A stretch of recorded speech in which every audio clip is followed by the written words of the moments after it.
semuanya. Kami mahasiswa Fakultas Keguruan dan Ilmu Pendidikan Program Studi Pendidikan Biologi.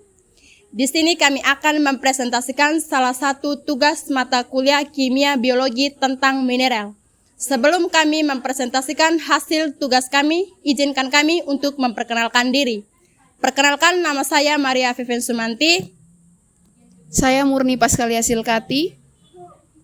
Saya Siskana Bayadami. Saya Aloysia Yunita Rara. Saya Renia Lodo. Saya Crescencia Nirma.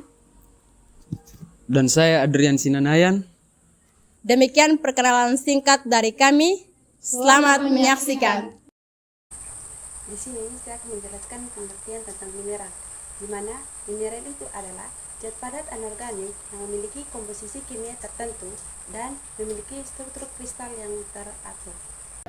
Baik, terima kasih atas waktu dan kesempatan yang telah diberikan kepada saya. Di sini saya akan mempresentasikan tentang struktur mineral. Oke, sebelum saya menjelaskan beberapa bagian dalam struktur mineral, kita harus mengetahui dulu apa pengertian dari struktur mineral. Oke, nah pengertian dari struktur mineral itu adalah susunan internal dari mineral yang terdiri atom-atom yang tersusun dapat pola tertentu. Setiap mineral memiliki struktur kristal yang unik yang ditentukan oleh komposisi kimianya dan kondisi pembentukannya. Dalam penjelasan struktur mineral secara detail, kita akan membahas berbagai aspek termasuk jenis-jenis struktur kristal, tipe ikatan kimia, dan pengaruhnya terhadap sifat-sifat kimia mineral. Berikut adalah penjelasan lebih lanjut tentang struktur mineral. Di sini kami mengambil dua tipe. Yang pertama itu adalah tipe ikatan kimia dalam mineral. Tipe ikatan kimia dalam mineral itu ada beberapa bagian poin penting. Yang pertama itu adalah ikatan ion, di mana ikatan ion itu adalah salah satu tipe ikatan kimia yang terbentuk atom-atom dengan muatan listrik yang berlawanan. Dalam mineral, ikatan ion terjadi ketika atom logam kehilangan elektron dan atom-atom non-logam menerima elektron, sehingga terbentuknya ion positif, kation, dan ion negatif, anion. Ikatan ionik sangat penting dalam pembentukan struktur mineral dan mempengaruhi sifat-sifat dan kimia mineral tersebut. Yang kedua itu adalah konsep dasar ikatan ionik. Di dalam konsep dasar ikatan ionik, kami mengambil beberapa poin penting. Yang pertama itu adalah atom dan muatan listrik, yang artinya atom terdiri dari inti yang bermuatan positif dan elektron yang bermuatan negatif. Yang kedua itu adalah ion, atom yang kehilangan atau menerima elektron sehingga memiliki muatan listrik. Yang berikutnya adalah pembentukan ikatan ionik dan mineral. Kami mengambil beberapa bagian. Yang pertama itu adalah perbedaan elektronegativitas, di mana elektronegativitas adalah kemampuan atom menarik elektron dan ikatan kimia. Yang berikutnya itu adalah atom logam dan atom non-logam, di mana atom non-logam cenderung kehilangan elektron sedangkan atom non-logam cenderung menerima elektron. Yang berikutnya itu adalah sifat-sifat dan kimia mineral dengan ikatan ionik. Yang pertama itu adalah kekerasan mineral. Mineral dengan ikatan ionik cenderung memiliki kerasan yang tinggi. Yang berikutnya ada titik lembur dan titik didih, di mana mineral dengan ikatan ionik memiliki titik lembur dan titik didih yang tinggi. Yang berikutnya itu adalah penggunaan ikatan ionik dan industri. Kami mengambil beberapa poin penting. Yang pertama itu adalah menggunakan mineral dan industri kimia dan permunian logam. Habis itu menggunakan mineral dan industri keramik dan kaca. Habis itu menggunakan garam dan industri makanan dan farmasi. Yang berikut itu adalah ikutan konvalen. Ikutan konvalen adalah salah satu tipe ikatan kimia yang terbentuk antara atom-atom yang saling berpasangan elektron. Dalam mineral, ikatan konvalen terjadi ketika atom-atom non-logam saling berbagi elektron untuk mencapai konfigurasi elektron yang stabil. Ikatan konvalen sangat penting dalam pembentukan struktur mineral dan mempengaruhi sifat-sifat fisika dan kimia mineral tersebut. Di sini kami mengambil beberapa poin penting. Yang pertama itu adalah elektron valensi, di mana elektron valensi elektron yang terdapat di kulit terluar atom dan berperan dalam pembentukan ikatan kimia. Yang berikutnya itu adalah pasangan elektron, di mana dua elektron yang berbagi antara dua atom dalam ikatan kovalen. Yang berikutnya adalah orbital molekul, di mana orbital yang berbentuk dan tutupan orbital atom yang berikatan dalam ikatan kovalen. Yang berikut itu adalah molekul, di mana struktur yang bentuk dari atom-atom berikatan melalui ikatan kovalen. Yang berikutnya itu adalah pembentukan ikatan kovalen dalam mineral. Di sini kami mengambil beberapa poin penting.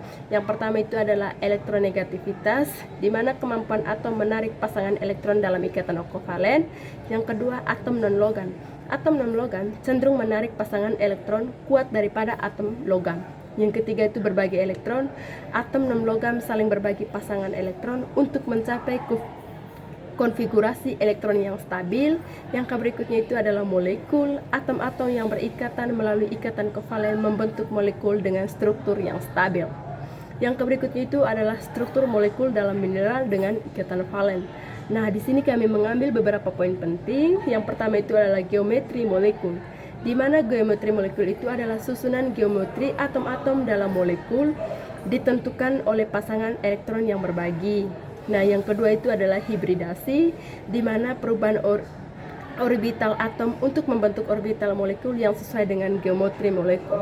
Yang berikutnya itu adalah ikatan rangkap, di mana ikatan ekivalen dua atom berbagi lebih dari satu pasangan. Yang berikutnya ada tuh molekul polar dan non-polar, di mana molekul dengan ikatan kovalen dapat memiliki momen dipol jika ada perbedaan elektronegatif dan atom-atom berikutnya. Demikian presentasi saya berikan kepada teman saya. Terima kasih atas waktu dan kesempatan yang diberikan kepada saya. Di sini saya akan menjelaskan tentang kekurangan mineral di dalam tubuh manusia. Seperti yang kita ketahui, mineral itu sangat dibutuhkan oleh tubuh manusia.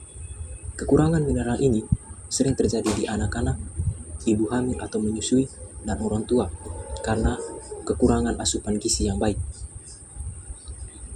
Kekurangan mineral di dalam tubuh dapat menyebabkan gangguan kesehatan, seperti kekurangan zat besi dapat menyebabkan kita anemia, kekurangan kalsium dapat menyebabkan penurunan kepadatan tulang, dan kekurangan magnesium dapat menyebabkan kelelahan. Untuk mencegah kekurangan mineral di dalam tubuh, penting untuk kita mengonsumsi daging, ikan, sayur-sayuran, kacang-kacangan, dan buah-buahan. Itu saja penjelasan dari saya. Selanjutnya, saya berikan kesempatan kepada teman saya. Baik, di sini saya akan menjelaskan beberapa jenis-jenis mineral, di mana yang pertama itu ada kalsium. Kalsium memiliki peran vital bagi tubuh. Keberadaannya berguna untuk membantu otot dan pembuluh darah dalam berkontraksi serta mengirim pesan ke pusat saraf. Yang kedua itu ada magnesium. Magnesium bermanfaat penting dalam mengatur kadar gula dan tekanan darah. Yang ketiga itu ada potasium. Potasium ini sangat penting. Fungsi mineral bagi tubuh juga tergantung dari peran potasium. Keberadaannya berguna dalam mengatur detak jantung sekaligus fungsi maupun kontraksi otot dan saraf. Yang berikut itu ada sodium. Sodium termaksud salah satu contoh mineral yang dibutuhkan oleh tubuh. Sodium bermanfaat untuk menjaga keseimbangan cairan tubuh, kontraksi otot, dan transmisi saraf. Yang berikut itu ada belerang atau sulfur. Belerang atau sulfur merupakan mineral yang dibutuhkan tubuh untuk membentuk protein, mencetak sekaligus memperbaiki DNA dan juga mengubah makanan menjadi energi. Untuk mendapatkannya, kami bisa makan makanan seperti daging, ikan, telur, susu, dan kacang-kacangan. Yang berikut ada zat besi. Zat besi adalah bagian dari homoglobin atau protein yang bertugas untuk mengangkut oksigen dari paru-paru ke seluruh tubuh.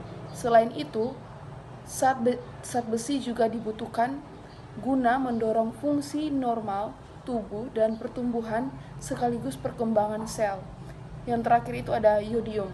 Yodium termaksud bagian dari hormon tiroid yang berperan penting untuk mengatur jalannya proses metabolisme dalam tubuh. Saking pentingnya, kekurangan yodium mampu memicu gejala hipotiroid yang menyebabkan munculnya gondok dan kenaikan berat badan. Sekian dari saya, terima kasih. Uji kualitas mineral adalah proses untuk menentukan komposisi kimia, struktur kristal, dan sifat fisik mineral. Hal ini penting untuk memahami karakteristik mineral yang dapat mempengaruhi penggunanya dalam berbagai aplikasi seperti industri, pertambangan, dan ilmu bumi. Ada beberapa metode yang digunakan untuk menguji kualitas mineral, diantaranya yang pertama, analisis kimia.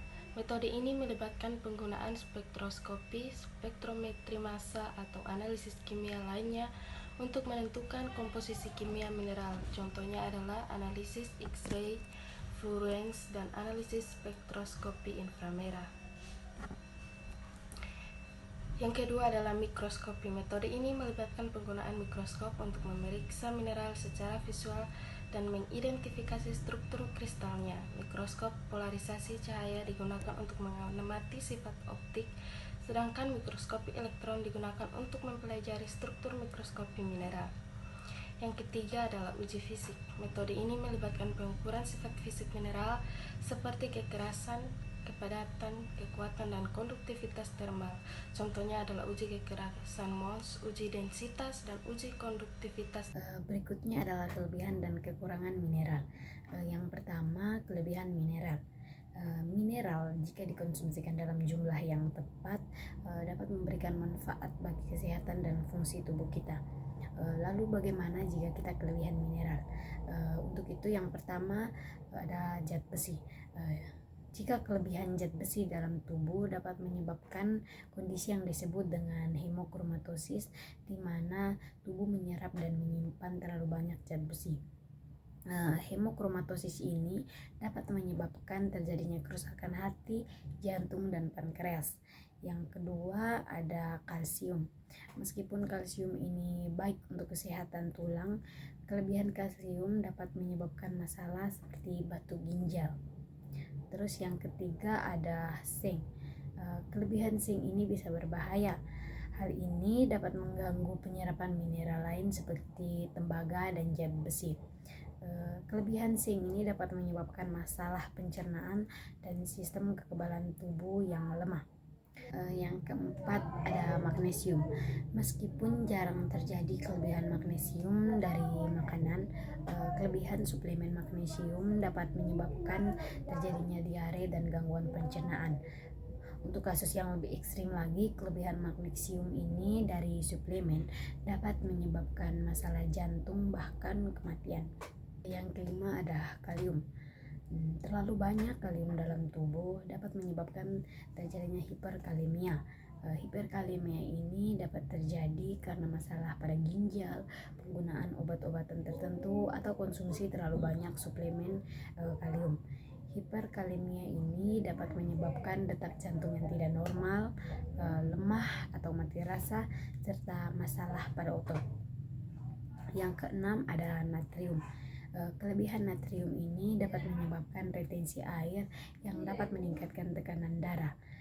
Ini dapat menyebabkan risiko penyakit jantung, stroke, dan gangguan keseimbangan elektrolit dalam tubuh. Kemudian yang terakhir ada fluorida. Meskipun fluorida ini penting untuk kesehatan gigi, kelebihan fluorida ini dapat menyebabkan fluorosis gigi yang ditandai dengan munculnya bercak-bercak putih pada gigi. Penting untuk dicatat bahwa dampak kelebihan mineral bisa bervariasi tergantung pada individu, kondisi kesehatan, dan tingkat konsumsi. Demikian presentasi singkat dari kami, kurang lebihnya kami mohon maaf.